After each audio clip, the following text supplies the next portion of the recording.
Welcome to Shabbat Family Hour. And while I'm not your host, I'm your co host, Leah. I'm here to introduce a lovely song made by a member of the written by a member of the Covenant, Charles. Score was by me. It is a song that I feel very important to these times. The song is named Hashem. And if we could play that now.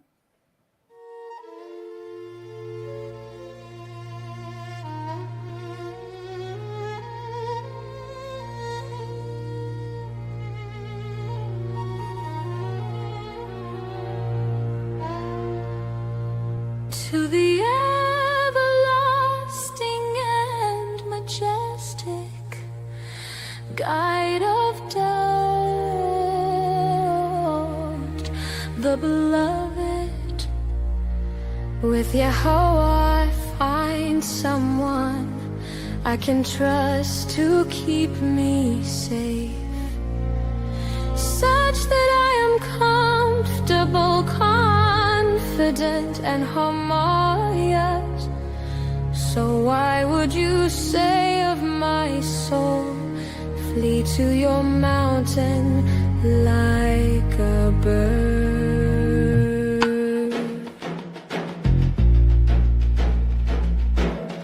Indeed, behold, those guilty of vexing religious malfeasance have bent the bow, they have fashioned and aimed arrows upon the string to shoot through the darkness and shadows at those who are straightforward and correct in their thinking and judgment. Indeed, when the most basic principles are torn down, what should those who are right do?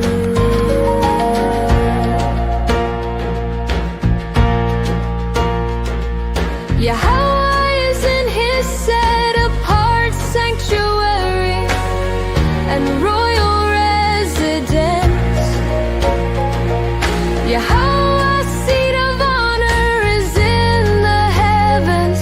He uses his faculty of sight to perceive what can be observed regarding the agreement.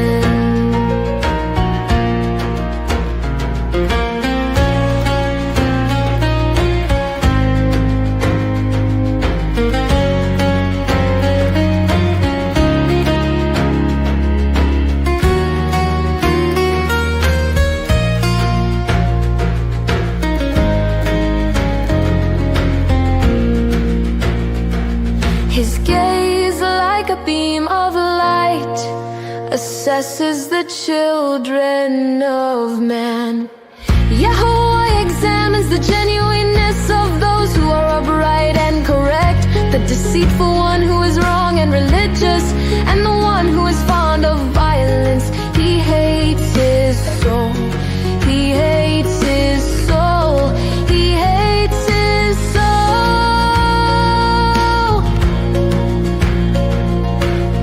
He will bring down on those who misled and are mistaken, the deceitful and religious, a means of incarceration, comprised of burning light and brimstone, in addition to a scorching spirit of righteous indignation, a fitting receptacle and an appropriate fate for them.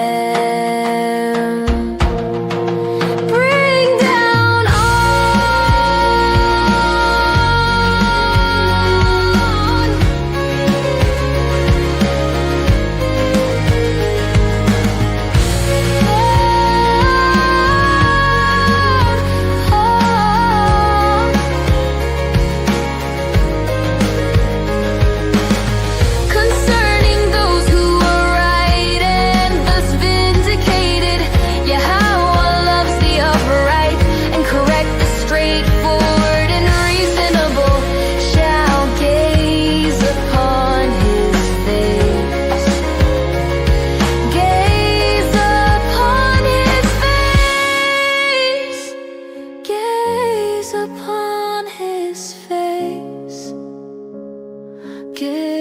gaze upon his face.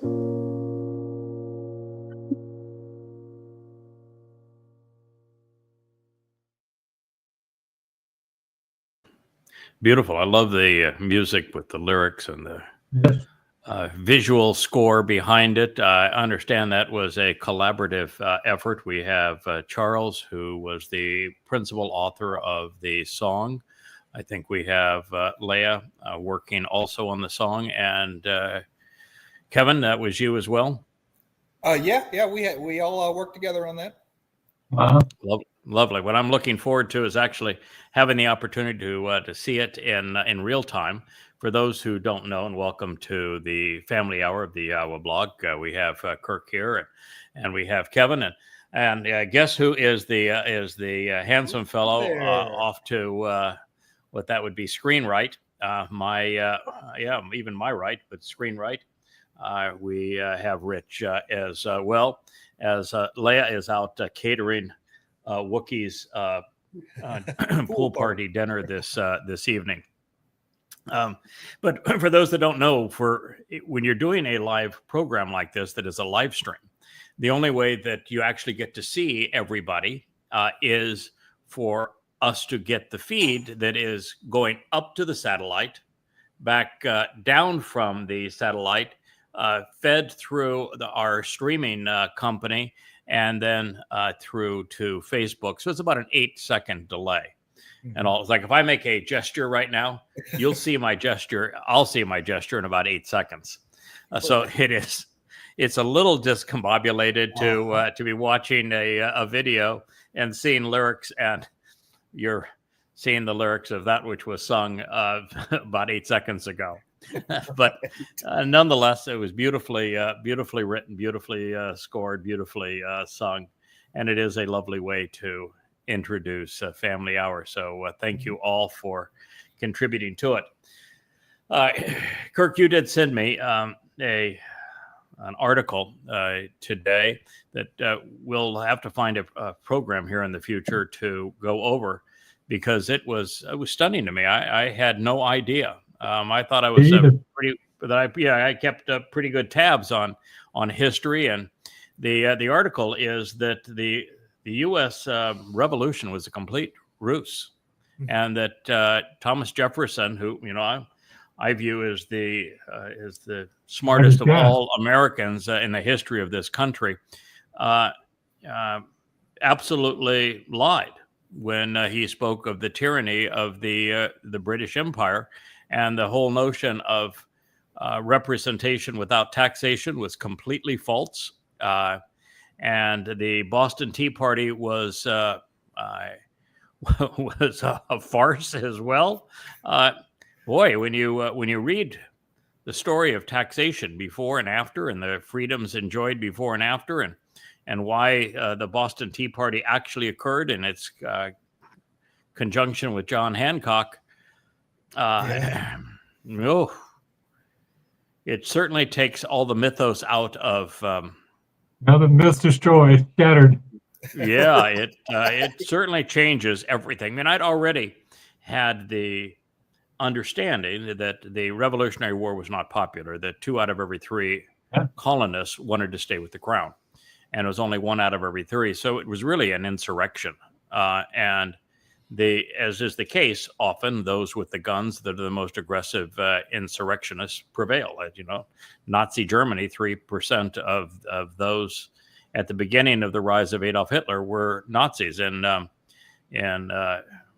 Russia against the Tsar, only 3% of the Russians were Marxists. About 3% of Chiang Kai-shek's China were Maoists, and look what happened. 3% if they're properly motivated and sufficiently vicious can take over a country, and it certainly appears that that's what happened in the overthrow of the British Crown. Not that I'm going to shed a tear for the British Crown or for the British Empire.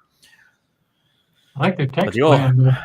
Yeah, since we're at Independence Day for America, July 4th, which was scheduled as one of the readings or one of the printings of the Declaration of Independence with Thomas Jefferson was debuted at this time, is the justification for the 4th of July. But when you actually know the history of it, it's embarrassing. Mm-hmm. Anyway, we'll do that on another show. I would love to share all the details that underlie that conclusion. What we're going to do today, we are going to limit our family hour to a family hour today. We are going to return to where we were on our program on Qatsyr harvest, our last time through, which was considering Yahweh's presentation of Shabuah, since this is a program, a whole series that is dedicated to the Shabuah harvest. I thought it'd be interesting to do and just return to that. I will say that I had a desire, and if I didn't run out of time today, I think we would have begun it. Maybe I'll do so here in the next couple of days. But while we do have 4 series currently underway, which is a lot to juggle between. We have the Coming Home series out there in the Ocean studio now with Leah involved in it. We still have the Rainbow studio with the Appalling Twistianity, which really isn't talking about Twistianity at the moment. It's delving into the Body 18, which is what I'm currently translating also for Coming Home Volume 4 downstairs. And then here we're doing both Qatsyr Harvest, which we're going to continue with, and also a fascinating series called Chakma Chodar. But I'd like to interject, I think, a 5th theme. And that 5th theme, because I was talking the other day about the timing of coming to the conclusion that Shabuah is going to be on 22 September 2026. But I think it's important that our listeners know how many calculations are required to get to that time. Mm-hmm. There is no place that Yahweh says, oh, by the way, on the pagan Roman calendar that is picked up and adjusted by the Roman Catholic Church, both of which are the beasts born and bred in Babylon that are tormenting my people, that on the 22nd of May in the year of the Lord, 2026, we're going to have the Shabuah harvest. You guys aren't going to know what this is yet, but just wait for it. Yes. Right? So that doesn't occur. So you have to, there's a lot of calculation that goes into this. And I just think it's always important to be forthright and to lay all your cards on the table face up and say, this is what I'm working with. And this is how I came to this conclusion. I just think it adds credibility and confidence to actually be non-dogmatic and to be vulnerable. That's it's always been my view throughout this whole process. So I want to do a series on that, and that will take us into Daniel with what Gabriel provided as a timeline. And so I expect that will be our 5th running series, and we'll start it here soon to go through all of those calculations, because I would really like not only for our listeners to understand just how complicated it was to come up with this time, but also to have an appreciation for all of the other machinations that are happening around this time that are important to them if they want to capitalize on this opportunity, which is exactly what Yahweh is encouraging. So this begins, and feel free to jump in. It's nice to have Rich here. I think that for those who have been listening for a while, they know that Rich has moved to the island full time. He is a technologist. He is also an artist, and so he is exceedingly familiar with all of the equipment we're using. When I say like this is a Shure 7B mic, he will give then all of the alpha designations after it, and he will tell you who used that mic to sing what song, and some interesting, historical context.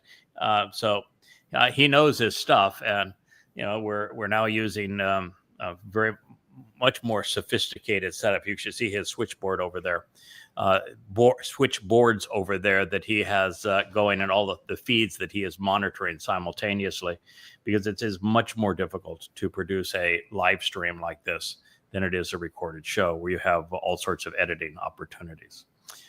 So thank you, Rich. Yes. You're welcome. This is what Yahweh said. You should act to capitalize upon. Well, the first word here is a verb. It's the verb asha. It means you should do what is required by expending the considerable energy and effort to accomplish the purpose. Now, to introduce Shabbat with a word that is asha, is God suggesting that you can sit around and lick lollipops and eat bonbons and you ought to be good to go? No. It's a considerable effort. Yes, considerable effort. So if he is talking about considerable effort and he is contributing to his Torah, where do you think that the most logical place would be to invest one's time? Reading the Torah. In his Study. Torah, yeah. Yeah, reading the Torah. So when somebody says, "Can you just dumb it down for me, or give it to me in simple strokes," or I want the Cliff Notes version. That can't be that dumb. Yeah, well, you just can't be that lazy. Well, also, you would deprive them of the very thing that God is asking for here. Absolutely. And it is in the effort that we grow. It is in the effort that we gain knowledge, and we then can transition from knowledge to understanding. And if you don't invest the effort, Ashah, then you're back to faith. And faith is worthless. Beliefs are worthless. And so the only way you can know and therefore rely and trust God is to invest the energy. So God says you should act to capitalize upon. The feast. Well, the fact that it is a feast means that it is a chag. It's a celebration. So this is a celebration of the relationship with Yahweh. God is throwing a party, and he has invited us to attend that party. It means that God likes to celebrate things. He isn't the kind of God that would say, "I want you to bow down to me." You do not come to a party and you do not bow down to the host of the party. He is simply inviting us to attend a feast, a festival party. And then the feast is Chag Shabua. Now, another place when we have considered the menu of Shabua, we find that the menu of Shabua actually reflects all of the things that we have been talking about. It has a bull, Adama Parah. It has a goat. That would be Elia as the goat. It speaks of a lamb, and the lamb would be Dod, who has already and will fulfill a moed on either side of Shabua. So the menu actually directs our attention to the things that are accomplished not only on Teruah, but also toward the fulfillment of Yom Kippurim and the animals that with the returning Lamb of God, sprinkling the blood of a goat and a bull on the mercy seat of the Ark of the Covenant to fulfill the process of reconciling Yisrael back into fellowship with Yahweh. So you should act and capitalize upon the feast of Shabbat. Shabbat is the promise of the Shabbat. It is the oath of weeks. It is 7 sevens. And it is the next of the Moed Mikre to be fulfilled. Because it is sevens, we know its timing is 7 years prior to the time that Dod and Yahweh are going to return in year 6000 Yah, which is 2033 CE. That means that it is in 2026. 33 minus 7 is 26. And So 2026 is the year, and all you have to do is look up the timing of Abib in 2026, and then you can go from there to the 15th day, which will take you to Matzah, and it is 7 weeks from Matzah would be the timing of this event. So that is our schedule here.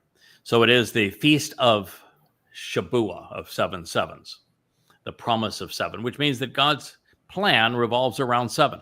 You know, you look over my left shoulder here and you see the spinning menorah. The candle that is in the middle of that menorah represents Shabuah. The first 3 on the menorah represent Pesach, Matzah, and Bikurim. And the last 3 would represent the 3 Moed Mikre that'll be fulfilled in your 6,000 Yah, Teruah, Kippurim, and Sukkah. And so it is in the middle of the 7. And it is a promise of 7 for you to approach, La Ata, as a Bikurim, first fruits, Qatsyr, harvest. All right, so now we have the realization that it's a time to approach. So Shabuah is a time to approach, and the speaker here is Yahweh. So it'd be the time to approach Yahweh. And he is equating this to Bikurim.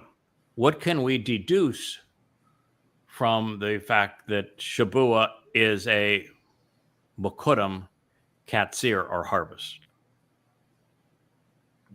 Well, from Bikurim, that's the adoption papers, but that's also that the day that, you know, Dode comes back as the not the resurrection, but I mean that he gets out of Sheol at that point. So I mean, first we become children as well. We get our adoption papers, and it's the harvest of those people. Oh, that's true. Wasn't the answer I was looking for, but all of that is true. Rich, Kirk, you want to barely hear what he said. So, okay. All right. Okay. I'm kind of don't sound much. By being, okay, I'm sorry. Well, being a first fruits harvest, Bikurim harvest, means that to participate in Shabuah, you will have had to have benefited from Pesach and Matzah, because Bikurim is the result of Pesach and Matzah. So the only way to be a participant in the Shabuah harvest, the Qatsyr, is to have correctly attended Pesach and Matzah. By correctly attending, I don't care what date that you celebrated on, so long as you're close to the instructions that Yahweh has given. I don't care how you cook your lamb, or what piece of lamb that you you eat, or how you buy or make your matzah and your olive oil with bitter herbs, or whether or not you choose to have a glass of red wine with it. That's of no matter to me. I don't care if you invite Elia to your dinner or not. What I care about is, do you understand when it was fulfilled, where it was fulfilled, who fulfilled it, and what occurred, why was it fulfilled? Because if you can't capitalize upon Pesach and Matzah, then you can't be part of the Shabuah harvest. That's the point that Yahweh is making here, because Bikurim is the result of Pesach and Matzah, and Shabuah is the result of Bikurim.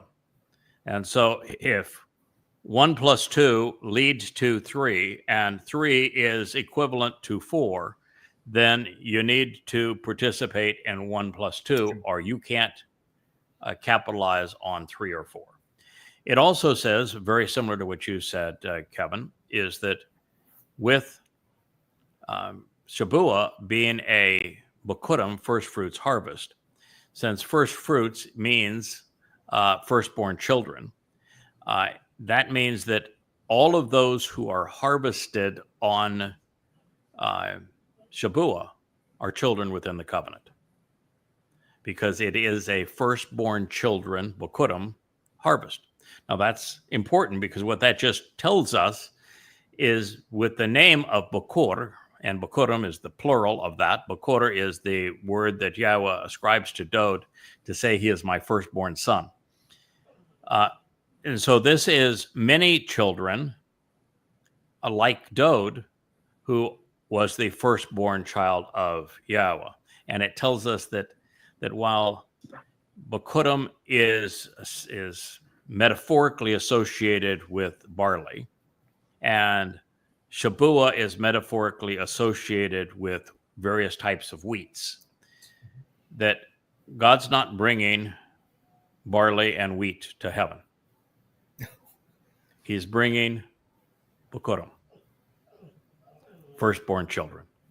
So now we know that the harvest is of firstborn children, and we know we participate in it by capitalizing upon what David did in year 4000 Yah, 33 CE, when he, as he had promised at the time that he had announced, sacrificed his Bashar body as the Passover lamb, and then he allowed his Nefesh soul to be burdened with our political and religious guilt, carried it into Sheol to be deposited, never to be seen again, making us appear perfect before God, which allowed the firstborn to sign our adoption papers into the covenant family, so that we become the children of God, both enriched and empowered by him. And those are the people that Yahweh is now Qatsyr, in gathering, reaping, harvesting on Shabbat. So it's a marvelous explanation of just what it is. So this is a party to celebrate us being ingathered and harvested into God's home as firstborn children of God, those who have been made immortal by Pesach and perfected by Matzah, based upon what David is the Son of God and the Messiah and King have done for us in the second of three lives. Now, we know that while Bokurim is a barley harvest, it is the time of year when barley is still receptive and growing, and that barley is cut while it's still green and growing, and it's actually allowed to lie on the ground while it dries. Now, that's exactly the opposite of wheat. Wheat cannot be sickled when it's moist or it will rot. And therefore, it has to be firm, more rigid, upright, more mature when it is cut, which is why the metaphor is different. Those who would participate in Bokurim are very early in their development, and it is something where the people that are receptive to it are still green and growing and receptive, if you will, and that it is later during the summer where the wheat has grown and become tall, prominent, more rigid and mature, that it is cut. So it is a wheats plural. It is chetim, wheats plural, mature and valued grains, known for projecting themselves and standing up prominently. So by choosing a word that reflects the idea of being mature, valued, and standing up prominently, we have another definition of those who will be harvested, don't we?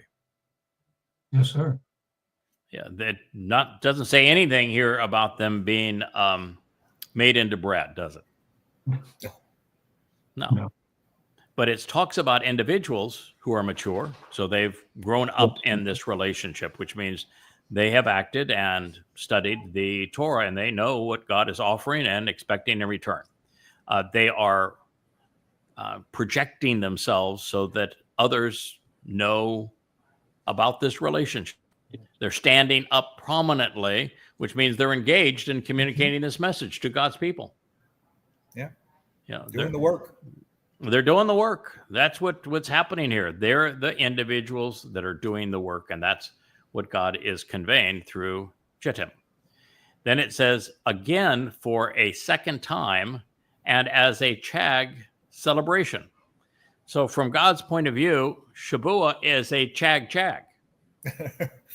It's Chag Really good squared. time. It's a really good time.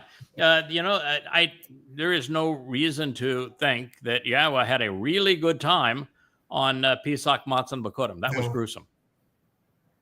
And I can tell you that there's going to be mixed emotion with Teruah, because there's also a sacrifice on Teruah.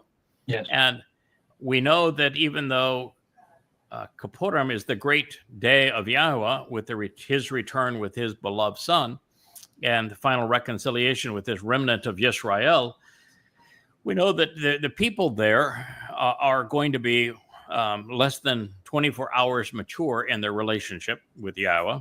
And we know as well that they are going to be crying because of all of the harm and kind of anguish they put Dode through by not recognizing him all of those years. But there is nothing about Shabuah that isn't wonderful, except for the fact that, well, you are removing them from the time of trouble. That's kind of a nice thing to do for your family, keeping them out of the time of trouble. And now you know the next 7 years are going to be trouble. But Yahweh is setting, he's told us he's setting that one out anyway. So which means his focus is going to be on his ingathered family. And he is saying that the time of Shabuah is just chog, happy, party. Because there is nothing that is part of Shabuah that isn't absolutely wonderful. Leia's handing out treats now. This is I don't know if Wookie's had his taste test, but we are talking about. He's after mine. Yes, we are talking about a grand feast, and so that is specifically the time. So this Qatsyr, this ingathering of firstborn children and of those who are mature, valued, projecting themselves, standing up prominently, is a celebration. And it's a celebration of the Asif, which means it's a celebration of the ingathering, of gathering everybody together, of assembling them, of collecting them, of withdrawing them, and removing them. So we're being removed from a mess. The world is spiraling in a death spiral right now. And it's actually celebrating the those that are responsible for this death spiral, which is even more amazing. But it's imploding. So we are celebrating the fact that we're out of here. And we know that the story is going to turn out well, and we know it's going to be really ugly between the time that we're gathered in and the time that the story has happily ever after. And so there's just nothing other than celebrating for us. Right. There's really no reason for us to be anything other than happy. And Yahweh, back to Bikurim, it's in the ancient world, firstborn meant something because there was inheritance rights that came along with it. We're not coming into God's family as some second-class citizen, or Dode's the king. Everybody knows Dode is Yah's firstborn son, but we're all coming in as firstborn children. We have inheritance rights to the universe and what God's given as well. So correct. That's something to celebrate.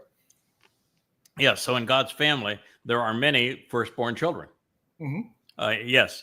Dode is the right hand of God. He is Yahweh's firstborn.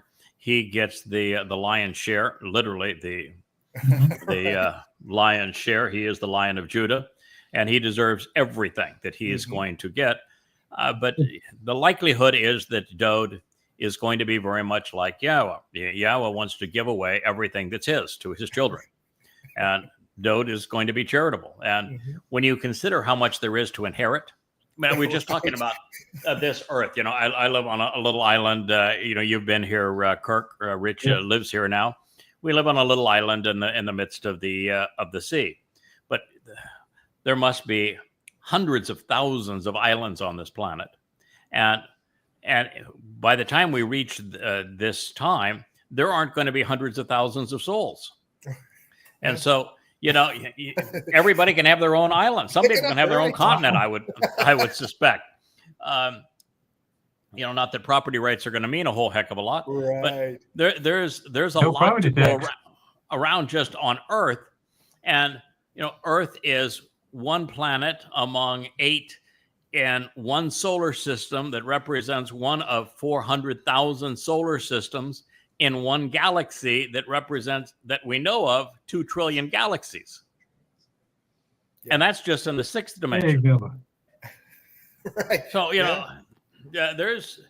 I've never been concerned that, okay, let's say that we're really successful. We bring in a whole lot of people and we're slicing, this universe up into smaller segments. Well, shucks, you might only get, a billion galaxies a person. Oh. Take my universe, please.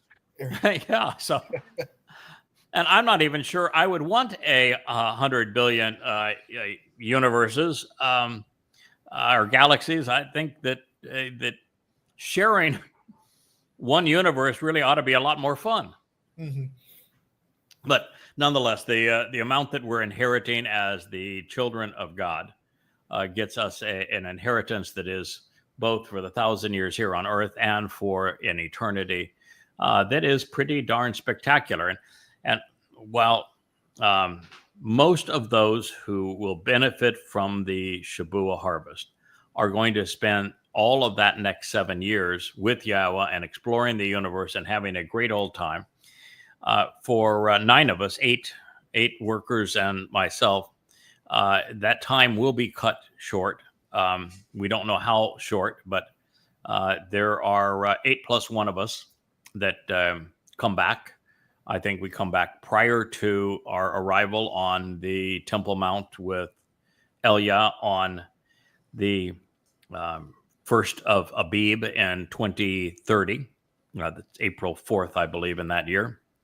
And we certainly know that Yada and Elia are here at that time, and will spend the next 3.5 years on Earth, trying to get the attention of the final remnant of Yisrael. And then we're going to have this marvelous time where we have both. Wiki's trying to get my attention and jump into my lap, but I can't reach down that far at the moment. But we do know we're going to have a time where we are going to have 3 kinds of people enjoying this planet. We're going to have those who were harvested on Shabuah, as well as some of those who were gathered in even on Bikurim. But those who were harvested on Shabuah, those who were harvested on Teruah, mixed in with those who are the mortal remnant of Yisrael and have benefited from the red heifer. And we're going to have a number of Goyim who are going to be the those who work just to maintain the systems, if you will, of the earth during this period. So that's going to be the group of people here. We're going to be here for 1,000 years that we know of. And then Yahweh is going to create a new universe with us as participants, which sounds pretty cool to me. And during that time, we should be able to sneak away from during an occasional galactic tour, if you will, and explore things outside of this planet, particularly those of us who are members of the covenant and have gone through this transformation. As a matter of fact, I think during the last program, there were a lot of people that asked, is Elia also going to make a sacrifice during this time? And conclusion that I have, because we've read a number of places where it says that the goat is in fact sacrificed to offer its blood for the anointing of the mercy seat of the Ark of the Covenant on Yom Teruah. And clearly the goat is sacrificed, and the Torah directions for that. Mm-hmm. And Elia represents the goat. In his case, it is an honor. He's going to go from the having his soul back in a mortal body that is going to be exceedingly uncomfortable from him after having been in heaven 2,880 some years. So it's going to be, that body is going to be a major drag and a burden from him. And he would then go from being the only covenant member left on earth that was still in a mortal body, Right. to discharging that body and say, man, hey, here you go, baby. I'm ready. Okay, I've done my part. It's now your show, Dode. I've done the introductions. I've collected the blood of the bull, and now I want you to take mine. And hey, baby, goodbye to this body. It's been an anchor. Good riddance. Right. And then he is like the rest of us. He is a spiritual being. So it's really a moment of just transformation for him. He is going to be crabby for 3 years, isn't he? When he comes back, is going to be crabby. He's going to be in a foul mood. Yes. Yeah. Leah is one of those people who's, what they call the near-death experience, where you're actually clinically dead and your soul departs from your body for a bit. And they all pretty much describe it the same way she does, which is that you go to a time no longer matters, and you're going to this place of just total lightlessness, not light in the sense of weightlessness, if you will. So all the burdens, the aches and pains, and the limitations of your body are gone, and you experience the situation as if light, and it's just beautiful, and it's so peaceful and so beautiful. And Leah's told me that many times when she experienced this, she kept on telling the attendant that was there, I like it here. I want to stay here. She says, nope, not your time. You got stuff to do. You're going back. Nope. I want to stay here. Nope. Sure. I've read the register. You got a job to do. There's a bull out there that is he doesn't even know he's waiting for you, but he's waiting for you. So I'm sorry, you got work to do. So that transition from being mortal to immortal to getting rid of these physical bodies is so uplifting and empowering. It's one of the things why Christianity is just so utterly stupid, and so is Islam, where they're both based on once you die, you go back into a physical body. There's just no point. I mean, it's ludicrous. First, it's impossible, but beyond the fact that it's impossible for people to reconstruct their physical bodies, it's just counterproductive. That's exactly the opposite of what you're going to want. So you're right. Elia, for all of his humor, is going to be cranky having this physical body. And I want to tell you, by the time that I'm done with mine, that's what I've said. It is a thrill to be able to sacrifice it. I'll just be able to get out of mine 10 days before Elia. That'll make him crankier still, I'm sure. So there we go. All right. So outside of the Crankosaurus here, to read the whole statement, you should act to capitalize upon the feast of Shavuot, of the promise of the Shabbat. And this is for you to approach as a Bekurim, as a firstborn children, Qatsyr harvest of chatim, of wheats, of mature and valued grains, known for projecting themselves standing up prominently. As a Chag celebration of the Asif, the Ingat, of this being withdrawn at this, the turning point, at the very end of the year, of this time of change. 34:22. So we are now a week of years. By that point, will be a week of years, Shavuot, from the very end. So this is at the turning point when we go from the time of Jacob's troubles. So it is exactly as Yahweh has described. Well, he's pretty good at this prophecy stuff. So Yahweh's testimony, I would say, is direct, it's insightful, it's powerful, it's uncompromising, absolutely clear. You could have a ball with every one of these words and celebrate them, just as Chag was the repeated term here. It tells us what we know about God, tells everybody what we know about God. He's fun. He has a good time. He even kids with us all the time. You read, well, I guess the reason I'm so tickled about, and my favorite prophecy is 2 Samuel 7, where Dodds muses about building a house, because he's out there in the breeze and curtains, and he's got a house of cedar. And Yahweh's response to him is just hilarious. Yeah. Because any time that, I freed and guided the children of Israel, my children of Israel, whom I freed and guided, at any time during that whole experience, did I ever once ask, why don't you build me a house? Uh-huh. And it ever dawn on you that I never asked for that? So why would you think I want one of those? So his answer is just fun. And, the very fact that Elia is the funniest guy, and all of the God story, by far the funniest guy is Elia. And so what's the one guy that God plucks and says, I'm taking you now, and I'm bringing you back when it really matters? Mm-hmm. Because he obviously likes a sense of humor. Sarcasm takes some intelligence, yeah. Yeah, you look at the three Zeroah, Moshe, Dode, and myself.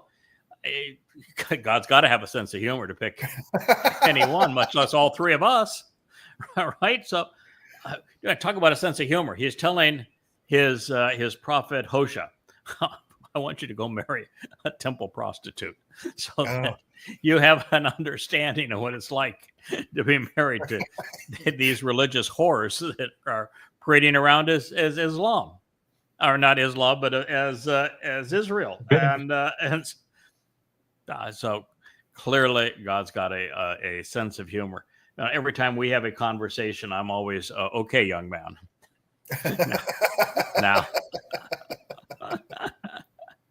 So, oh well, yeah. I just see God is exceedingly happy, positive outlook, likes to have fun, enjoys a good hard day's work, and appreciates people who are willing to engage, stand up, be accountable, and even if they're a bit roguish at times, these are the people that God likes. So. And he likes to party. His annual meetings with us, they're parties, they're chog, they're celebrations of the relationship. So Yahweh is absolutely committed to Shabuah being a harvest of firstborn children, and celebrating this with a very, very hearty ongoing party. The only questions for us are how many will participate, and will you be among them? Mm-hmm. And I can tell you that if the answer is there's not a lot of participants, but the participants are upstanding individuals, intelligent, committed, prominent working, backbone, character, he's going to be delighted. Yahweh doesn't need a gang of people. He's not like Trump saying, well, 250,000 people at my birthday bash, even if there were 20,000 people maybe at the birthday bash. 250,000. No, God doesn't care. Really, he does not care if there are 10 or 10,000. He'd much rather have 10 wonderful people than he would have 10,000 malcreants. And he most certainly isn't looking for 10 million or 10 billion. To be with him, you have to be set apart. You have to be uncommon. You have to be non-religious and unpolitical. There's not a lot of those. I mean, if you eliminate right now the religious and the political, how many you got left? Yeah, not many, and getting smaller by the day. Yeah, not many, and getting smaller by the day. And unfortunately, when you look today, education has done such a disservice to people, such that they really don't process information rationally, and they've lost their moral compass.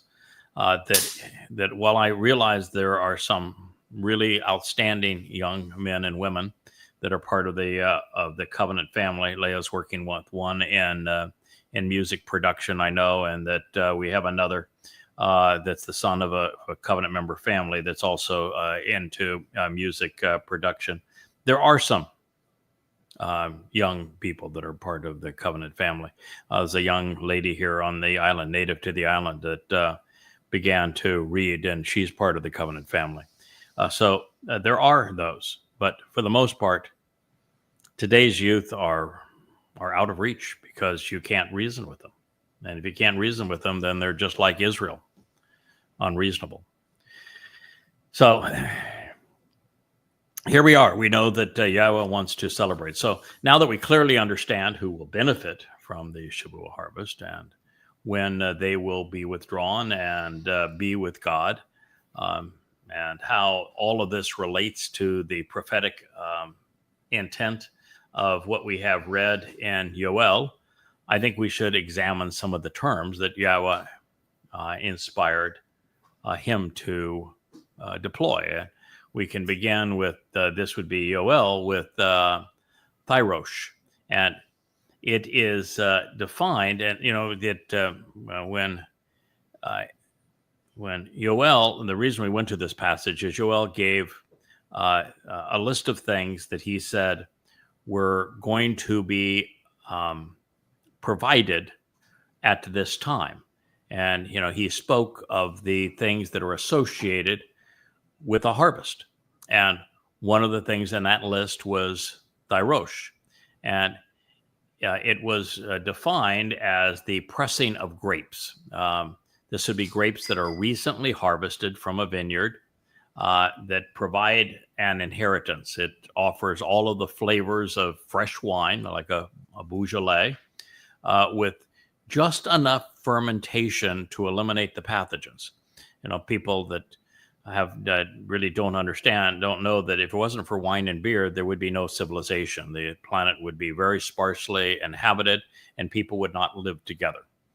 Because you cannot live together unless you learn how to, boil water. And that wasn't something that people understood without beer and wine, because the fermenting process creates just enough alcohol to kill the pathogens. And so literally civilization was based upon beer and also wine. And so you do have to have a little fermentation to get rid of the pathogens, making it safe, even if the water in the region, if it's been tainted at all. The vineyard in this case is along the ridge line, of course, of Zion. And that's on Moriah. It's between Dod's home and that of Yahweh and the covenant family. And it is therefore Dod who served as the Pesach El, the Passover lamb, who is represented by Thyrosh, this heir, and through whom we receive our inheritance by him fulfilling Pesach and Matzah, leading to Bekurim. And the Messiah and Son of God is not only the answer, he is the one who is being dispatched 3 different times for our benefits. His first of 3 lives, he was a prophet, he was king, he was Messiah, he was the Son of God, he was the uniter and the defender of Yisrael. He was an exemplar of what it is to be both Yisrael and covenant. And his second of 3 lives, he opened the door to life, to God's home. Yeah. Put out the welcome mat so that we could be perfected, removing our guilt so we could be comfortable in God's presence. And then demonstrated what it is like to be the firstborn child of Yahweh, enriched and empowered by him. And Shavua is a celebration of that. Shavua is also a doubling and tenfold increase of that. In Bekurim, you are enriched and empowered, and then we are tenfold enriched and empowered again on Shavua. So there's an elevation, a geometric increase in our capabilities as a result. One of the next ingredients was Qatsyr. Qatsyr is glistening oil. It is symbolic, likely, of the Ruach, the Spirit. The Spirit is likely involved in facilitating these harvests. The Spirit was clearly involved. Even though we're not told that the Spirit was involved in Bekurim, there's no way for Bekurim to have happened without the Spirit. And the reason for that is that we're told that once the Ruach came upon Dode, that the Ruach would never leave him. So if Dode is fulfilling Pesach and Matzah, on Matzah, where his soul takes our guilt into Sheol, the Ruach would be protecting his soul there, because the Ruach's never leaving him. And then the Ruach would provide the locomotion, if you will, from Sheol back to Yahweh. And so the Ruach represents a significant enabler for Dode in this respect. And the Spirit is associated with olive oil and olives for a number of reasons. And this include the realization that the principal ingredient and anointing, well, is olive oil. Olive oil offers a pure, clean, and brilliant source of light. And this was particularly true during the time that this was revealed. Olive trees are the longest lived and the most firmly rooted in Israel, producing the most valuable fruit in the Middle East at that time, which is why the final two witnesses are, of course, they're compared to branches of an olive tree. And the two most relevant of these, especially at this time, are Dode, who is the Shemek, the main branch off of the tree of lives, and his Choder, which is the smaller secondary branch from Dode and the tree of lives, but mostly a reflection of and a branch off the tree of knowledge of good and evil. And you might want to say, wow, why would you want to be associated with that tree of good and evil? I'm not choosing to be associated with it. I'm just telling you that the association is certainly implied because, well, first of all, Yahweh decided my name would be Yada, and so that gets you that gets you right to the tree, right? It's the tree of Yada, the tree of knowing, and the mission is expressing good and evil. Good and bad, and if you don't do what Yahweh does and expose the bad, then people have no appreciation for or no capacity to even understand what's good. Yeah. So you have to expose and 5 volumes of GDR out there for nothing, right? That's correct. And 5 volumes of Twistianity and 3 volumes of Babel. So you're doing that for a reason. It is you might have to cut down a whole tree just to publish these books. So they may really be the physical representation of that tree. And they are a tree of knowledge of what's both good and what's bad. And you need to have both if you're going to understand who God is and what he's offering and what he's expecting from us as well. So I think that it's fair to say that the Choder is a stem off that tree of knowledge. And he is also a stem off of the tree of lives that Dode represents the main branch of that tree. Yahweh likes these kinds of metaphors, which is why the two witnesses are ascribed to olive trees in Zechariah. And so this is the reason that olives were chosen in this particular description by Yahweh. The Spirit's role is also important, representing olive oil again and preparing the Choder for his mission. And it's detailed throughout the 11th chapter of Yeshaya. And when that menorah over my shoulder there is illuminated, what kind of, what is it that creates the light for that menorah? Is it a wax candle? Olive oil, yeah. Olive oil, not a wax candle, right? It's olive oil. Burning candles is pagan. This is it doesn't mean every time if you're going to your home and you want to have a romantic evening, you want to burn a candle. You're not doing a religious thing. But if you go to a church and you buy a candle to burn for Mary, well, that's a bad thing. But when candles become a symbol of something that is political or religious, then that's not good. If they're candlelight champagne with your husband or wife, Amen. no problem.